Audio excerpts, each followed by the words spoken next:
What's up, y'all? And we are back to our second video of our barbell series. Today, we're going to be going over the high bar squat. If you want to be amazing. Yeah, now that I know that I would, finding the paper for good, smoking up none but the good. Now that I should, God be the girl, low be the bar, high be the bush, time to inhale. So yeah, last week Chelsea showed you guys the low bar squat. I think first off, an important thing to realize is, difference between low bar and high bar. It's not the hugest thing in the world. So I think the most important thing is that you're squatting. That's why we're showing you different kinds of squats. You can find which one fits for your goals, fits for your mobility, your lifestyle. Okay, but there are a few differences. Low bar is you probably don't hear about that one as much, but what we're going to do today with the high bar is if you've had no experience squatting and you just walked into a gym, you'd probably do something more resembling a high bar squat than a low bar squat. The bar is up, higher up on your neck and your traps versus how Chelsea showed you with the low bar down on your rear delts. This is mainly used in Olympic weightlifting. It's more about having a vertical spine standing straight up while you're doing the squat versus in the low bar, you have a little bit more of an angled back, allows you to use a little bit more of your hips, and ultimately you can push a little more weight with the low bar. So if that's part of your goals, if your goal is to push the heaviest weight, you want to play with the low bar. But this is good for bodybuilding, this is good for just general health. Like I said, some people, they feel better doing a high bar squat, so that's why we wanted to show you this one as well. Absolutely. So as he's going to get set up to show us his version of the high bar squat, I do want to make sure that we know that your foot placement, your width of your stance, your hand placement, all of that's going to depend on your mobility and your ability to get into these positions without it being so uncomfortable that it hinders the movement. So you can see here, the bar is going to be sitting right on top of his traps. He's got his elbows tucked down so that his back is nice and tight and together to keep his spine nice and straight. Takes his big deep breath, walks out the bar, gets his foot stance, his toes are pointed out, and then he's going to brace, go down, keeping his back as vertical as possible. This is going to target the quads. So you're definitely going to feel it more in your legs than you will in your glutes.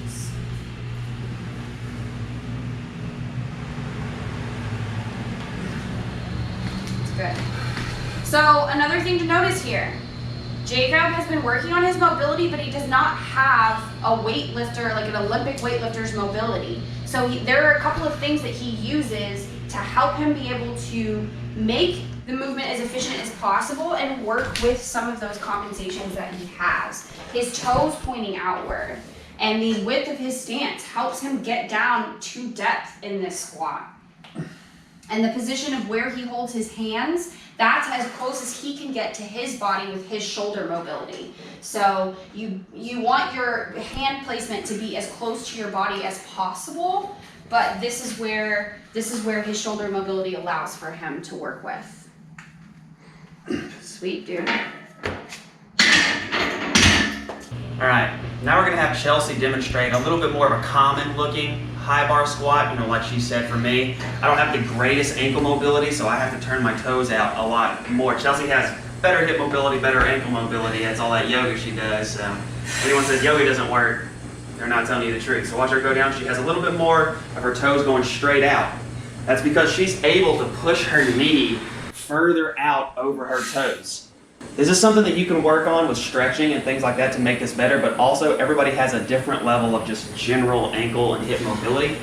Chelsea works on hers all the time, and she's also pretty naturally mobile at these things. So see as she comes down, the whole still, the name of the game is keeping a straight back. So you don't want to sacrifice back angle because you want your toes to be closer or whatever. However far you have to stand out so that you have a completely straight back as she braces. Now she's going down. Now when she drives up, she's driving straight up as opposed to a low bar that has a little bit more of an angle. So like she said, this is hitting your legs a lot more. So you want to try to do both of these different kind of squats to see which one works best for you. But the main benefit of this high bar squat is it's really taxing her quads right now, which can add to her leg strength. Now when you brace, she's not wearing a belt right now for this demonstration, that's the show. Bracing without a belt is more of a inward kind of brace, almost as if somebody was going to punch you in the stomach. What would you do? You want to brace like that if you're not wearing a belt. You're going to clench your glutes together, activate your core, and that's bracing without a belt. If you were wearing a lifting belt, you're going to push out against that belt. But with both of them, the important thing is brace hard. If you think you're bracing hard enough, you're not. Brace hard. You want to take a huge breath. You want to brace your core as hard as you can, and you want to hold that breath for the entire lift.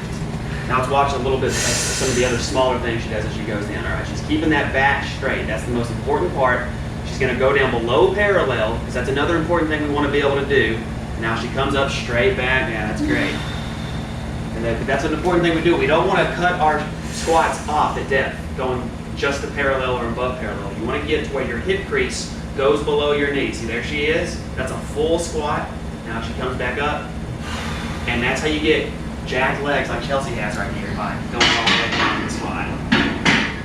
I hope that this video helps you out. Be sure to practice bracing your core and play with your feet width stance, and play with the degree that you're externally rotating, and play with your hand width, and really just try to find what is the best setup for your squat, for your body, so that you can get as deep and as heavy as you need to be, you know, the next world's greatest powerlifter or bodybuilder, or, you know, just the world's greatest version of you know?